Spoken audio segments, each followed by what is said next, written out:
Hello and welcome to the 23rd episode of PEMpodcast, the Psychic Eye Mystery Podcast. I'm your host, Victoria Laurie, with my schmabulous sister, Sandy. Hi, Sands. How you doing? Sandy's having a beautiful hair day. She looks so pretty today. You look so pretty. Do this wave. Do this. There you go.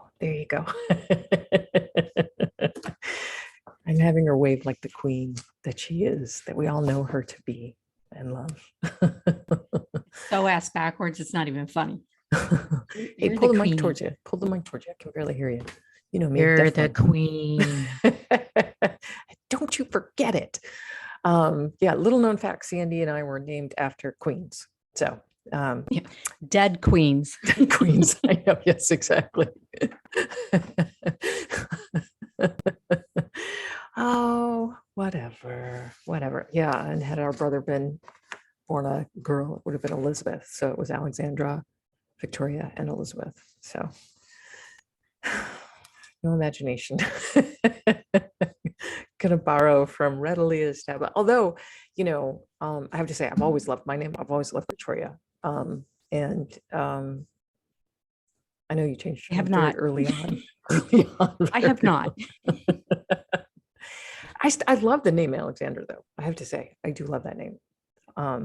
But it's a freaking I can't imagine. I honestly cannot imagine calling you Alexandra, because I've known my entire life. I've known you, Sandy. So, yeah. Anyway, okay. I am back from Hawaii. Can you tell? Got a little something. Yeah, we were going to do an episode in Hawaii, and Sans gets a hold of me, and I'm like, I'm so tired. I pretty much just kind of like face planted on the beach for 4 or 5 days. I had 2 days of kind of adventure. Kauai is breathtaking. It's beautiful, but it is 6 time zones away from where I live, and yeah, it's 6 hours difference. That's not 6 time zones. That's 4 time zones.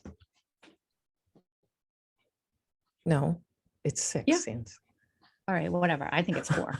I'll just go with 4. 4 sounds good.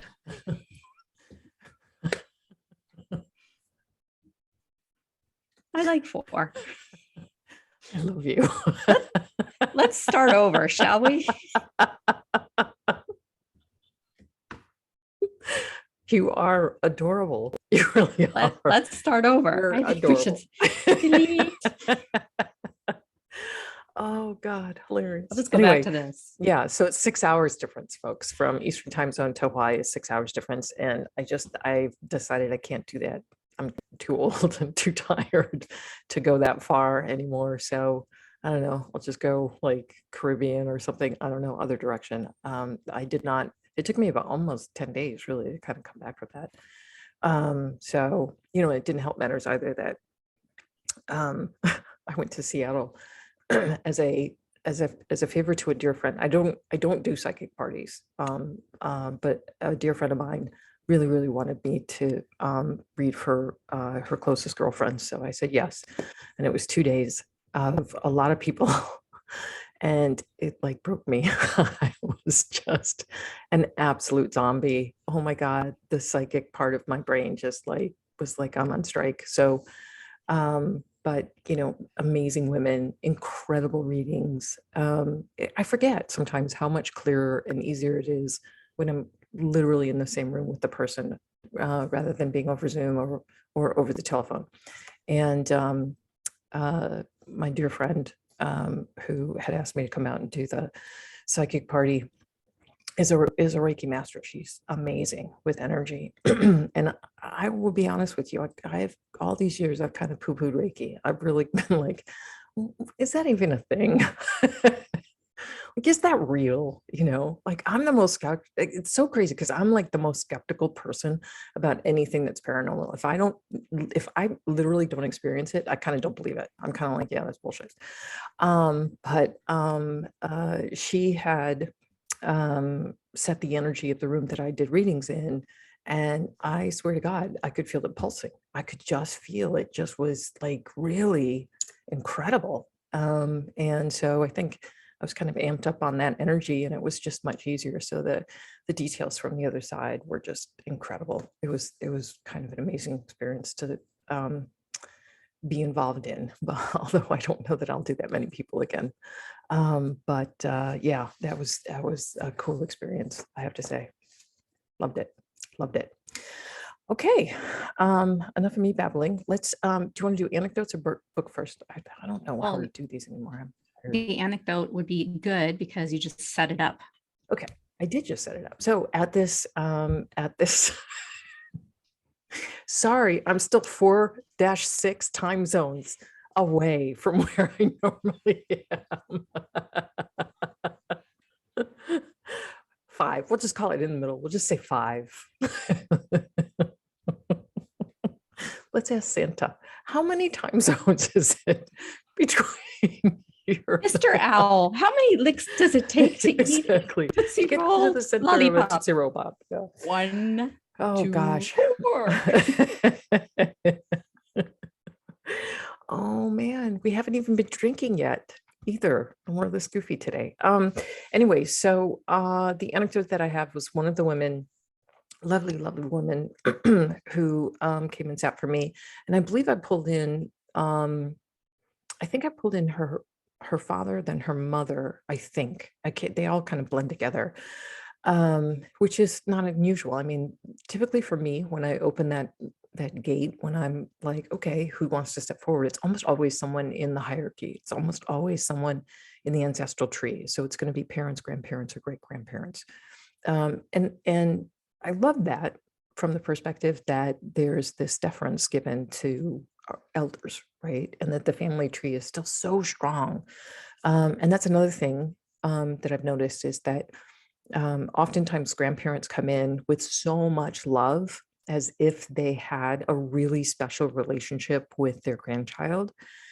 And it does not matter at all if the grandchild was born after the grandparent died. They still form this really loving bond. And there's this feeling of, we've been connected since you were tiny, a little weeny little thing. So, your grandparents, if you have never met a grandparent or some of your grandparents, Sandy and I didn't meet 2 of ours, one on each side. Both passed away before we were born. But they form really, really close ties to us just because I think we're in the family tree, we're in the lineage. Also, probably because we're kind of in that cluster, right? It's my belief that we all kind of cycle through sort of together. Is probably, 60, 70, 100 people in a kind of pod that kind of go through, and we agree, okay, so I'll be your mom this time, or I'll be your dad that time, or I'll be your brother, or whatever, before we come down here. But so anyway, getting back on track. So I think I pulled in her mom and her dad, or vice versa. I can't really remember. And went through, they had some really lovely, wonderful, very clear messages. And then she said, can you pick up my son? And I had not, there wasn't a young man in the room, right, when she asked this. So I do my little, okay, is her son around? And, he hits me, the energy, right? Boom. And I rarely, like literally hear any word. Like, it's rare I'll hear like B as in being, say B, right? I'll hear B, or I might hear, Nick. Okay, I might hear the name, but it's really rare that I hear a full sentence. This kid comes in and he goes, "Hi, Mom." Oh, it broke me. It absolutely broke me. I started to cry. She started to cry.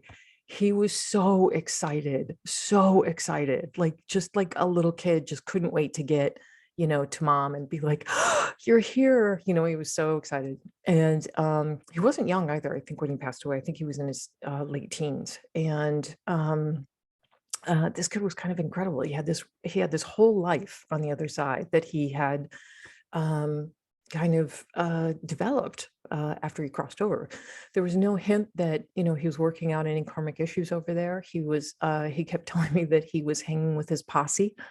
So he had formed friends who were similar in age on the other side.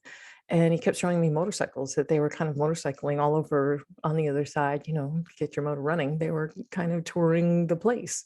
And, he felt wonderful. His energy just felt wonderful and happy and, healthy, because they're all healthy over there.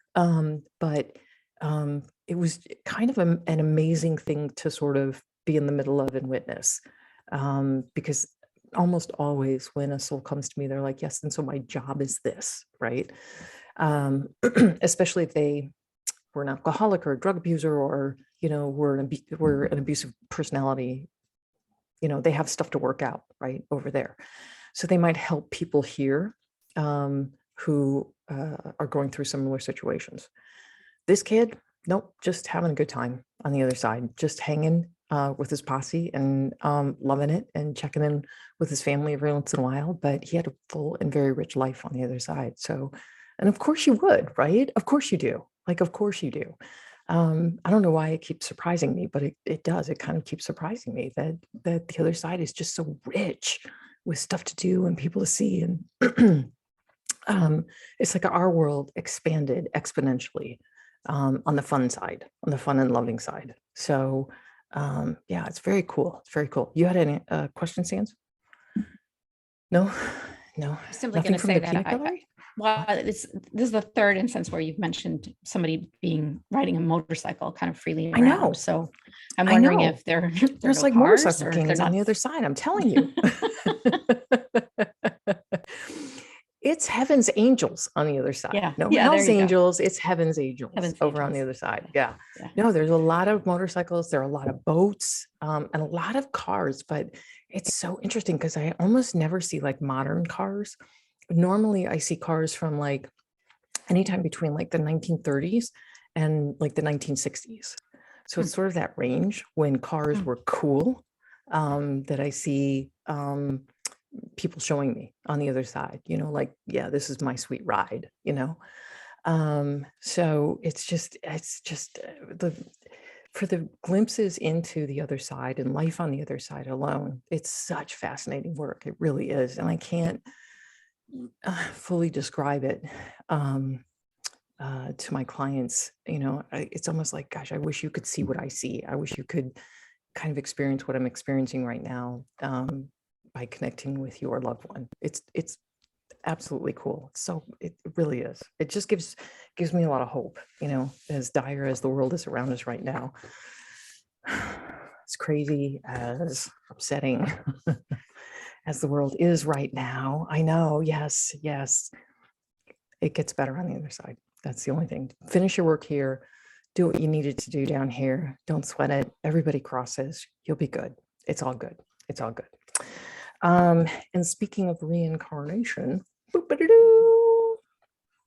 forever again.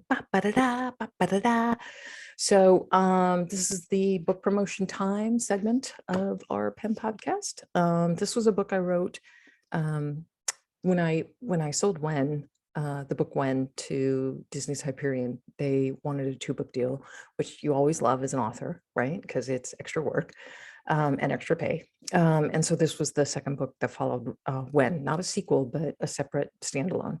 And it involves 2 teenagers who, Cole and Lily. Of course, I had to name her Lily because of my Lily. And I love that they're kind of lily petals on the cover. So Lily was my beloved little doxy that I'm still heartbroken over losing 7 years ago. I miss her dearly. But anyway, so Forever Again involves a murder mystery, and 2 teenagers who were murdered and reincarnate, and they find each other again as new souls, and they start remembering things from their past lives. And that leads them to attempt to solve the mystery of who murdered their former selves. So you and I, Sans, have been talking about reincarnation quite a lot lately. Yeah. So, I always find it interesting when people are like, I was a 17th century nun. I'm like, cool.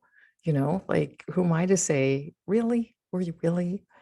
But I might be thinking that a little bit. But then again, it's not something I've ever experienced. I've never experienced this feeling of this happened to me in a former life. Like, I know past life regression exists. People can get there under hypnosis. I've seen enough cases where that's happened, and provided enough details where it really couldn't be anything other than, but it's not something I've ever experienced. Have you ever had any glimpse, Sands, of like anything like former life type thing? The only thing I can relate it to would be going to a place I've never been before and finding it to be very familiar or very like comfortable. That would be, yeah. So for me, that's London. Okay, for me, that was Ireland. Remember when we went, we were young and we went and spent a holiday in Ireland. Was it Belfast? Were we in Belfast? Yeah, it was. Yeah, Belfast.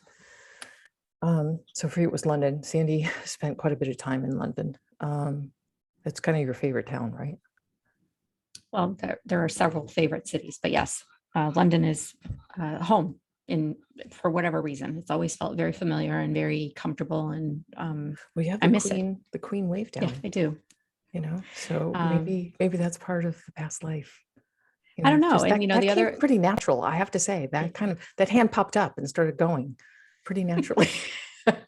And the other place that for me, like I cry every time I leave it, is Hawaii. It's heaven for me. I keep trying to fall in love with Hawaii. I keep trying, and I just can't. It just doesn't feel like I have any connection to it whatsoever. So I think it's amazing that you do, because I just I feel bad. I figured out a way. I figured out a way to completely get away from you. I'll just go to Hawaii and then. Yeah, that's effective. That'll work. Yeah, you go for it. Go those 4, 5, 7 time zones away, Sands. I won't follow you. It's okay. It's cool. Good, because you're not invited. Oh man. Yeah, on Quiet just kind of became apparent really that we're kind of trespassing on land that is not ours. We're not native, and I really feel sorry for the locals, honestly, because they kind of got to put up with us coming in there and kind of feeling entitled to trample where we want to trample and bring.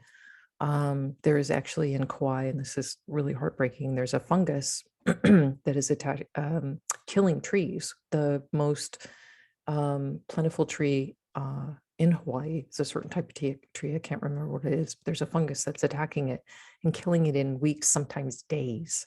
So it's something like 6 billion acres of tree and forest natural beauty is under threat from this fungus.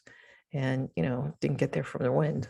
Someone, walked in an area where the fungus was, hopped on a plane, jumped off, and there it is. So there's a lot of damage that we do by going over there. And in Kauai, I guess I was just really aware of it, because Kauai is so beautiful. It's so breathtakingly beautiful.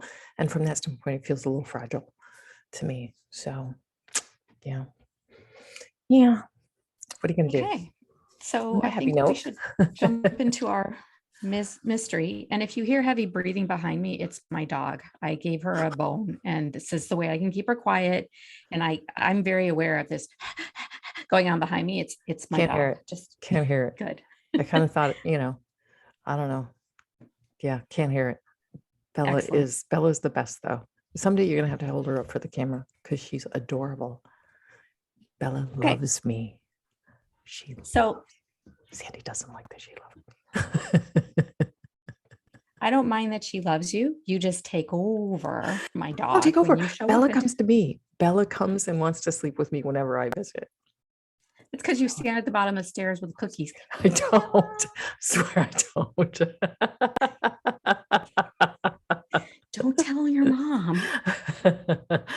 Oh, I love Bella. All right. Okay, Sands, take it away. Oh, wait. I got to pull up the slides here. Hold the phone. We got to do our amateur hour. Our story is about the Springfield Three, which is an unsolved missing persons case that goes back to 1992, surrounding the disappearance of Cheryl Levitt, her daughter Susie Streeter, and Susie's best friend Stacy McCall. And they were taken supposedly from the Levitts' Springfield, Missouri home. So the story begins on Saturday, June 6th, 1992. 18-year-old Stacy McCall and her best friend, 19-year-old Susie Streeter, celebrated their high school graduation from Kickapoo High School, surrounded by friends and family, all of which was captured by ceremonial and candid photos of the day. Excited about their plans for a night of partying that included stops at various friends' houses and a sleepover in a Branson hotel, the girls left the Hammond Student Center at 7:30 that evening. By 8:30, they were among friends at their first stop, a house party on Coach Drive in nearby Battlefield, and then they headed to Springfield to attend a second house party. At 10:30, Stacy called her mother, Janice McCall, to let her know that she and Susie had decided against their plans to drive to Branson and stay in a hotel, and instead they were heading to their friend Janelle Kirby's house to spend the night. The pair were last seen by friends around 2:15 in the morning on June 7th, when they were leaving their last party in the 1500 block of East Hanover Street in Springfield. But instead of settling at Janelle's house, which was overcrowded with guests, the girls opted to go to Susie's house at 1717 East Delmar Street to retire for the night and sleep in Susie's new king-size waterbed, a graduation present from her mother, Cheryl. As they left, the girls promised Janelle that they'd talk later in the morning to coordinate about a planned day trip to the Whitewater theme park in Branson. As agreed, Janelle called Susie around 8:30 on Sunday morning to finalize their plans for the day, but no one answered the phone. By noon, Janelle, not having heard from Stacy or Susie, drove to Susie's house with her boyfriend, Mike. Upon arrival, Janelle noticed Stacy's Toyota Corolla was parked behind Susie's red Ford Escort in the Levitt circular driveway, and Cheryl's blue Mitsubishi was parked in the carport. Hopping out of the vehicle, a barefoot Janelle walked up the front walkway and immediately noticed broken glass glimmering on the front steps. The porch globe was busted, yet the yellow bulb burned bright under the midday sun.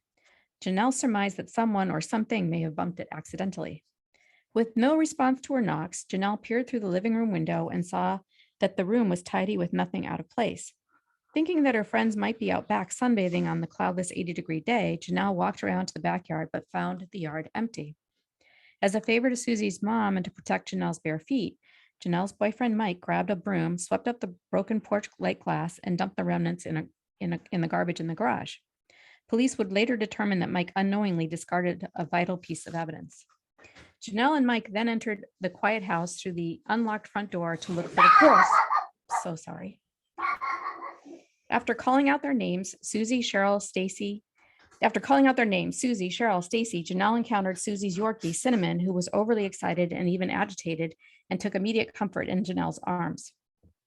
Thinking that perhaps the girls were asleep or maybe they'd left a note indicating where they had gone, Janelle searched the house, walking through the living room, kitchen, bathroom, and finally Susie's bedroom. Janelle noticed that Susie's bed covers were pulled back and her room was a little messy, which was very typical of Susie. But she did notice two oddities. All three women's purses were piled up on the steps of Susie's sunken bedroom, and Susie and Cheryl had left behind their cigarettes, something the two women who were habitual smokers were rarely without. Concerned, Janelle and Mike went to a nearby friend's house to see if the girls had stopped by there before meeting up with the group for the trip to Branson, but their friend Shane had not seen the girls. Janelle and Mike then returned to Susie's house on East Delmar Street, but found no sign of the girls. Thinking that Susie and Stacy might have walked up to the local sub shop to grab sandwiches for lunch, Janelle and Mike hurried over there, but again, found nothing. Worried by the fact that they didn't know where Susie and Stacy had gone, Janelle called Stacy's mom to explain that she and Mike could not find Stacy and Susie. Janice, annoyed by the fact that her daughter had not told her about her change in plans to spend the night at Susie's, left the first of two messages on Susie's answering machine. Janice and the rest of the McCall family left home to spend the day at Lake Springfield to watch miniature boat races. As the sun was starting to set and concerned that they still had not heard from Stacy, Janice and one of her two older daughters jumped in a car and drove toward the Levitt's tiny house on Delmar. The plan was that the sister would drive Stacy's car home. Upon arrival at around 7 p.m., Janice entered the Levitt's dark, unlocked house. After looking around the small, dimly lit room, she made her way through the house in search of Stacy's car keys and clothes. And when she came upon Stacy's purse and discovered her migraine medication, Janice knew that something was very wrong. Stacy never went anywhere without her medication. As Janice grew increasingly worried that she had not heard from her daughter, which was highly unusual, the Delmar house began filling with concerned friends and family members who had heard that the women were unaccounted for. The mother of one of Stacy's friends joined Janice in the kitchen and began calling Cheryl's friends that were noted in her personal phone book to see if anyone had seen where the women might be or have gone. And through their efforts, discovered that no one had heard from Cheryl after 11:15 p.m. on Saturday, June 6th. That was the last time she talked to a friend about painting a chest of drawers. After calling her husband Stu with an update, Janice called the Springfield police and requested an officer to the scene. Upon arrival to the Levitt's home, Officer Rick Bookout found several people milling both inside and outside the home, including the McCalls and Janelle Kirby, who had returned from the Springfield water park slide. Once he had taken their statements, Officer Bookout contacted dispatch and requested Officer Brian Galt to join him at the scene. In Susie's room, they took note of 2 slats in the window blinds that were separated. The 3 women's purses were all together. Stacy's sitting on Susie's overnight bag, and Cheryl's contained a large amount of cash, and the bedroom TV was turned on. It was apparent that the women had gotten ready for bed. Each had washed off makeup and tossed a damp cloth in the hamper, and some of Susie's jewelry was left on the wash basin. Stacy had neatly folded her flowered shorts, tucking her jewelry into her pockets, and placed them on her sandals beside Susie's waterbed. Police believe that she had left the home wearing only a t-shirt and underwear. After inspecting Cheryl's room, police determined that Cheryl's bed had been slept in, and that the kitchen refrigerator, they found an untouched graduation cake, which had been dropped off by a friend of Cheryl's at around 8:30 on Saturday night. While the house bore no signs of a struggle, the fact that all personal property, including purses, money, clothing, cars, keys, cigarettes, medication, and the family dog had all been left behind, strongly indicated that the 3 women had been abducted sometime between 2:30 and 8 a.m. on Sunday, June 7th. How and under what circumstance the women left the house remains a mystery. Unfortunately, any meaningful evidence that could have been collected from the Levitt's house was compromised by the 18 people who stopped by throughout June 7th looking for the missing women. After interviewing Janelle, police learned that while she had been in the home earlier that day looking for Susie and Stacy, she had answered a strange and disturbing call from an unidentified male who made sexual innuendos. She hung up and immediately received another call of a sexual nature, again hanging up the phone. Adding to this mystery, Janice, after placing her call to the police to come to the Levitt home, checked the phone's answering machine and listened to a strange message, but it was inadvertently deleted. While the police were very interested in the message that had been lost because they believed it may have contained a clue, they did not believe the message was connected to the prank calls Janelle had received earlier that day. Within a few days of June 7th, more than 20,000 posters of the missing women were printed and then plastered on telephone poles, storefront windows, restaurants, and truck stops. The posters provided detailed descriptions of each of the missing white females. Cheryl Elizabeth Levitt, age 47, was born November 1st, 1944. She was 5 foot tall, 110 pounds, with a thin build and brown eyes, short bleach blonde hair, naturally curly, longer on top and shorter in the back. Her distinguishing features included pierced ears, freckles on her neck and upper chest area. The single mother worked as a cosmetologist at a local salon and had purchased her single-story East Delmar Street home 2 months prior to her disappearance. Susan Elizabeth Streeter, known as Susie, age 19, was born March 9th, 1973, stood at 5'2", 102 pounds, brown eyes with straight bleached blonde shoulder-length hair. She had large teeth with no dental work. She had a 3.5-inch scar on her upper right forearm, a small mole on the left corner of her mouth, and pierced ears, the left ear being pierced twice. Susie and her mom, Cheryl, were known to have a very close relationship, and Susie had worked at a local movie theater as a ticket collector and had planned to attend beauty school in the fall. Stacy Kathleen McCall was aged 18. Date of birth was April 23rd, 1974. She stood at 5'3", 120 pounds, blue eyes, dark blonde hair to the middle of her back with sun-lightened ends. She had freckles on her face and a dimple in the middle of her chin. Stacy had worked at a local health club and modeled wedding gowns part-time. With few clues about the whereabouts of the missing women, a massive ground search was launched. Police and volunteers rode horses and walked through fields of tall grass on the southwest side of town where Chesterville Village now stands. Police even dug up anthills thought to be fresh graves and chased circling buzzards, hoping to find a clue. The Springfield Police Department also made efforts to take the case national, believing that if the disappearance was a serial crime, someone in another state could hold an answer. By the end of the first week, faces of the missing women appeared on America's Most Wanted, sparking 29 calls from across the nation. The national news program, 48 Hours, shadowed local police for weeks, shooting pictures of searches, polygraphs, and officers shifting through leads. With the assistance of the FBI, Missouri State Highway Patrol, and numerous other law enforcement agencies, an extensive investigation into the lives of the missing women was conducted. Cheryl's son, Bart Streeter, was briefly considered a suspect, and oddly, after being cleared by the police, he quit his job and left Springfield, never to return. Susie's father was also interviewed and cleared of suspicion, as following from his divorce from Cheryl shortly after Susie's birth, he had had minimal involvement with his daughter or his ex-wife. Cheryl's second husband, whom she divorced in 1989, had had no contact with her since their divorce and could not be located for questioning. Police also searched the Boulevard Road apartments after obtaining an anonymous letter left in the news leader rack at Smitty's on Glenstone Ave. The letter contained a drawing of the apartment building with the phrase, "Use ruse of gas man checking for leak." Investigators also followed up on a tip that neighbors saw a transient near the Levitt home days prior to the disappearance. Police then released a composite drawing of the man with long hair and a full beard. Investigators also learned from a convenience store clerk that at approximately 2:15 a.m. on June 7th, Cheryl had hurriedly entered the doorway of the APCO A-Mart to ask the clerk whether he'd seen her daughter and or two of her daughter's friends. But police were unable to determine what had happened that prompted Cheryl to go looking for her daughter on that night she, Susie, and Stacy disappeared. They also pursued a tip provided by a witness who claimed that in the early morning hours of June 7th, she had seen Susie behind the wheel of a green metallic 1960s Dodge panel van with painted out black back windows and heard a male voice from inside the van commanding Susie to back up slowly and turn around and do not make any silly or stupid moves. And while authorities theorized that a single man could have used a gas leak ruse to lure the women out of the Levitt's home, the investigation did not lead to a single piece of conclusive evidence concerning the reason for or where or what happened to Cheryl, Susie, and Stacy. 6 months later, on December 31st, 1992, a man called America's Most Wanted hotline with information about the women's disappearances, but the call was disconnected when the switchboard operator attempted to link the call with the Springfield investigators. Police said the caller had prime knowledge of the abductions and publicly appealed to the man to contact them, but he never did. In August of 1993, acting on a tip, police searched farmland in Webster County looking for the green metallic Dodge panel van and the bodies of the 3 missing women. Police confirmed that they found items of interest, but would not disclose what was discovered because the details were protected behind a search warrant. 5 years later, in 1997, former Army Ranger Robert Craig Cox, a convicted kidnapper and robber imprisoned in Texas in 1995 for aggravated robbery, claimed to journalists that he knew the Springfield Three had been murdered and that their bodies would never be recovered.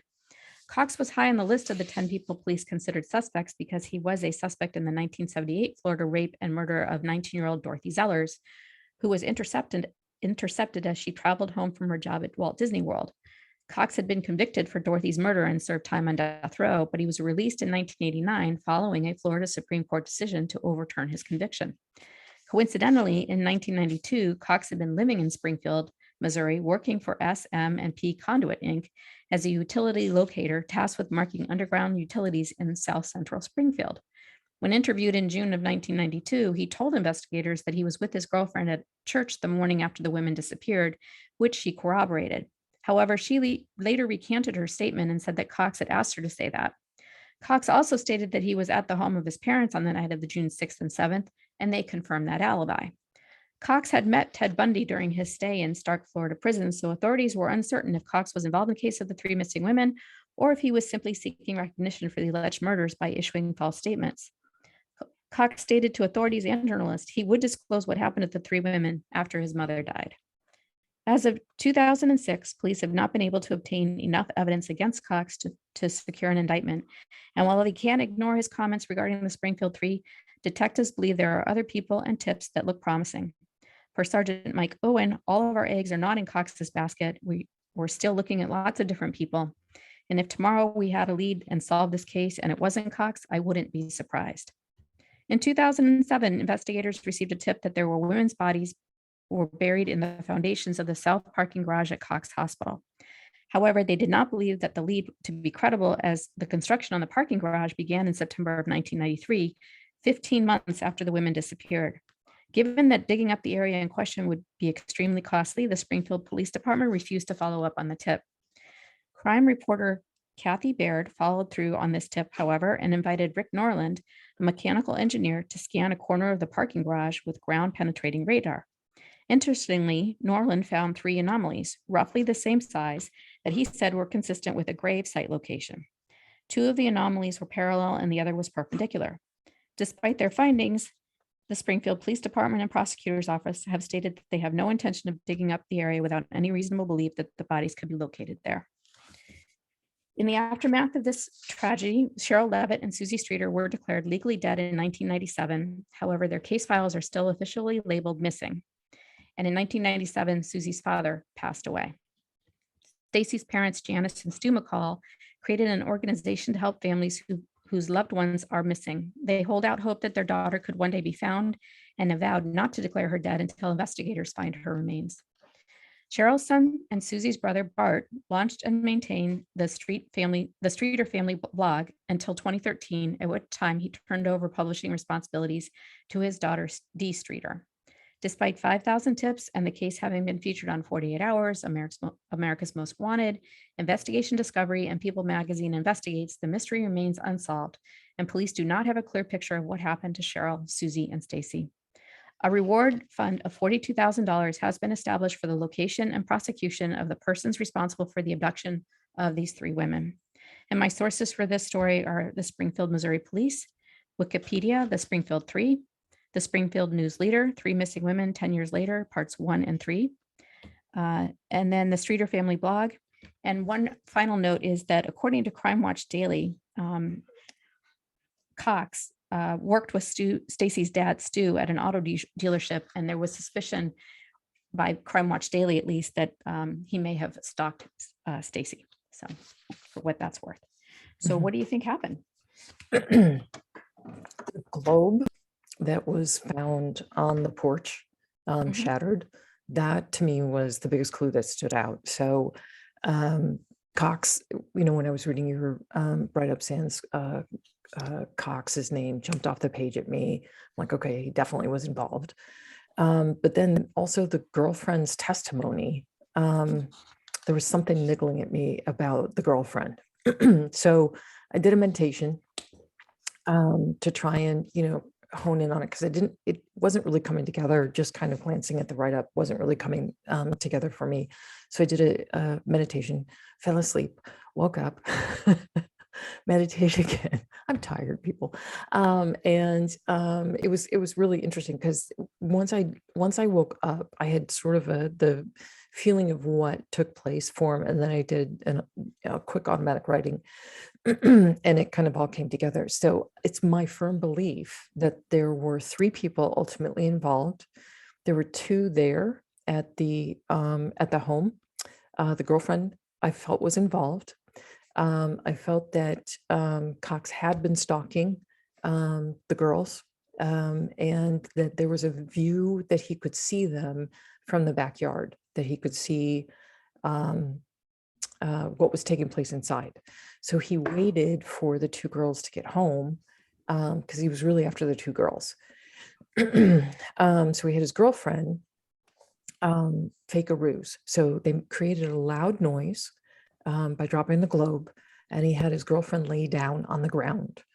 And when we were talking earlier, I said, so the girls come to the door because they hear this loud crash, right? You're going to go see what that is, right? Immediately, you're going to leave. You're not going to take anything. You're just going to go and look and see what's wrong.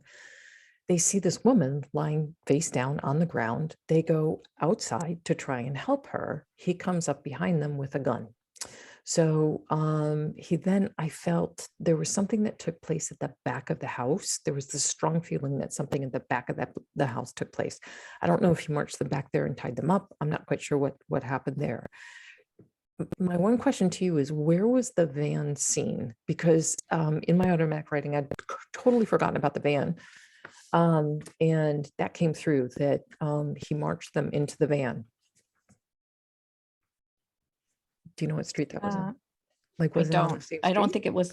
I don't know. Let me see if I can find it in my write-up. Because it almost felt like he took them around the back of the house and then through another backyard and put them in the van.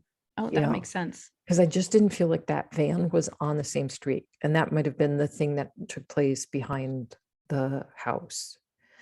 The note is that A witness claimed in the early morning hours of June 7th, she had seen Susie behind the wheel of the green metallic Okay. 1960s van, Mhm. and heard a male voice inside commanding her to back up slowly and turn around and don't make any silly, stupid That mistakes. But part it I think is doesn't know.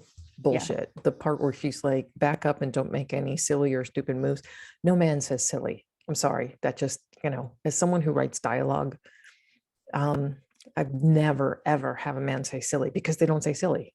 They just don't say silly, especially in a serious moment where it's like you move, you die. And the fact that she claims that she heard from inside the van, please, come on. How close were you? Would have to have been standing right next to the van to have heard that so clearly. So Right. I'm not buying that. Did she see the van? Yes, I really believe she did. Did she see Susie behind the wheel? Yes, I believe she did. Saw her in distress and made up the rest. Whatever. And then I feel like there was a third person, a third male, well, one of two men, but the third person was a male. And I kept getting this feeling like the third person had a connection, like a gang type connection. I don't think Cox did, but I think this third person did. And I think that the girls were, unfortunately, I think that they were raped, probably repeatedly. And I believe from my automatic writing that they were summarily executed, shot in the head, and that their remains were, there was an attempt to cremate them. So their remains were burned somewhere out in the wilderness. And I doubt highly that they will ever be found. I don't buy the whole under the garage, the hospital at all. If you've ever seen a construction site, those graves would have had to have been really super deep because to put a parking garage, right, you have to lay a foundation. The foundation's not on the surface. You have to dig down, right? 10 feet, 6 feet, something, right? So no one's, if you're burying 3 people, you're not digging more than 4 or 5 feet. Like you're just not. That's a lot of work, right? So I don't know. No, that's bullshit. What I don't about know. Go ahead. what about Cheryl being seen at the convenience store? That didn't ring true to me either. I'm like, no, this really stands out as like, nope. Like that was just like, that wasn't caught on camera, right? Like it just falls to me. So I think at that point it was kind of getting a lot of traction on the news and someone just wanted to feel important. And a tip like, oh, this woman came in and was asking about her daughters, and she was frantic. That sounds like that has to be connected, right? Because that's so memorable. But it's bullshit. I don't think that these girls were out of sight of these of their abductors for a hot second. So I think that what happened was the girls got home. Cheryl woke up. She probably had been sleeping. She woke up. She carried her purse in because she had cigarettes. There's cigarettes in the purse, and was sharing the cigarettes with her daughter. That's why the 3 purses were found on top of each other. They hear this crash. They go to the front door. There's a woman lying down. They go running out to help her. He steps up with a gun and moves around to the back, and probably all the way to the other street. And in case anybody heard the commotion, and got him in the van and off they went, and they were never seen again. So really, really terrible case. He was clever enough to get a ruse that would work because, you're not going to go help a guy. You're going to call the police. There's a drunk guy on my lawn passed out, right? But a woman, you're going to go out and you're going to check and see if she's okay. You're just not even going to think about it. So words of the wise, women. You ever see a woman passed out on your front lawn? Call the police. Call the police if you live alone, or if there are only other women in the house. Call the police. Call the police regardless. Call the police regardless. And then lock your door. Yes, exactly. Okay, exactly. A commotion at 2:30 in the morning never means a good thing ever. Don't go outside. Don't go outside.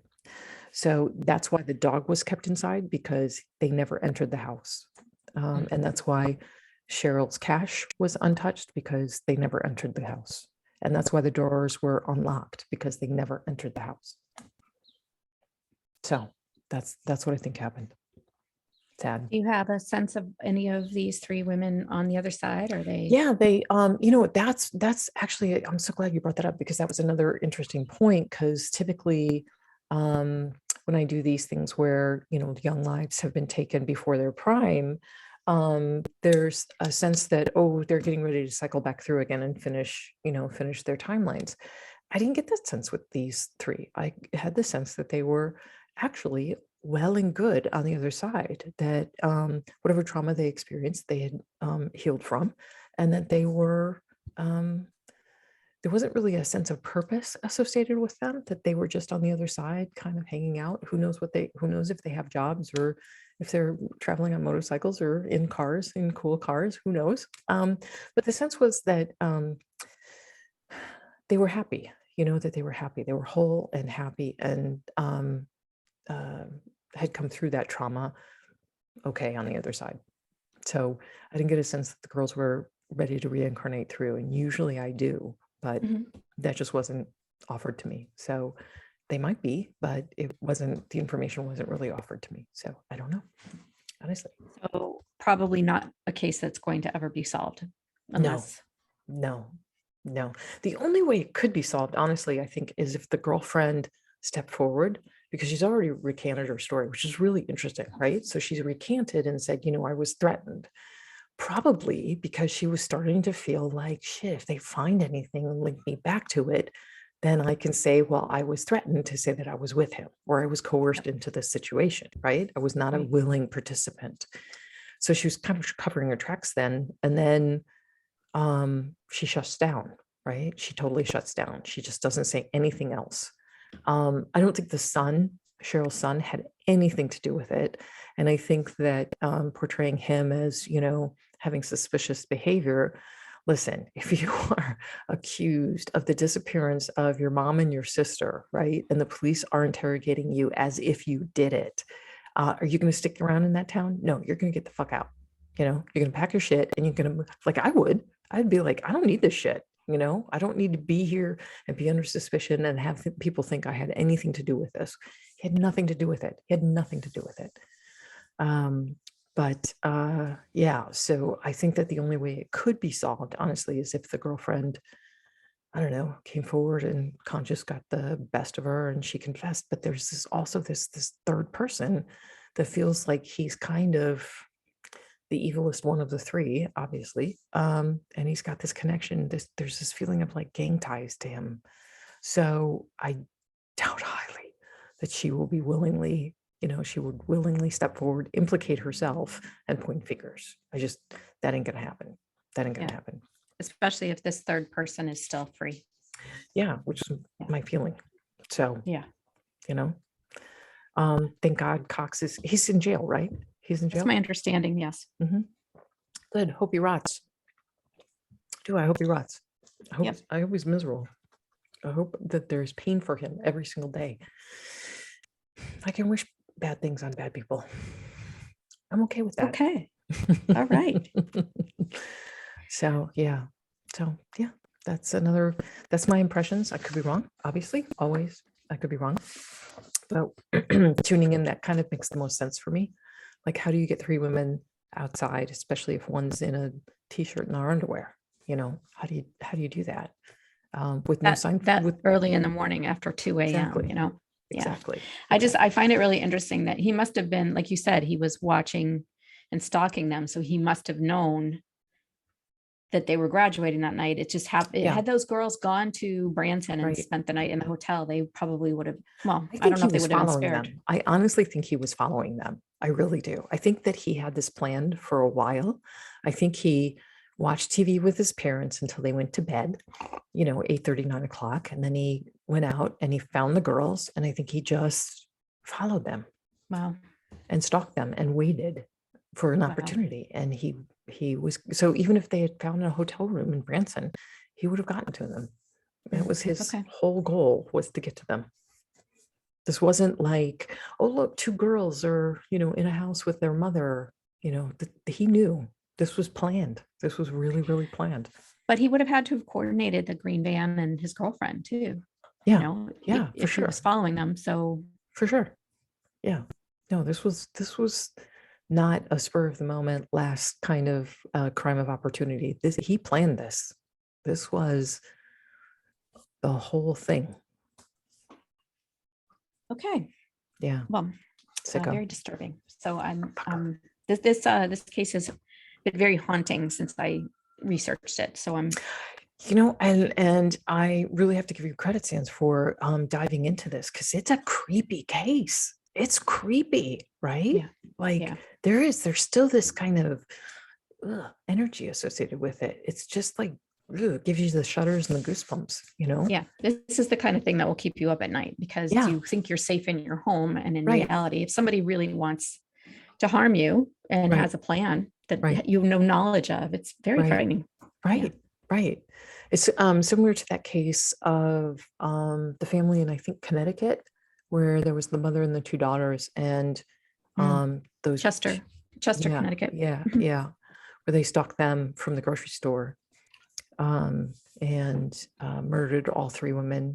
They made her go to the bank and withdraw money, and she had written a note to the teller, I'm being held against my will. Boy, those police really fucked that one up. And both of those guys are dead now anyway, so good. I guess good.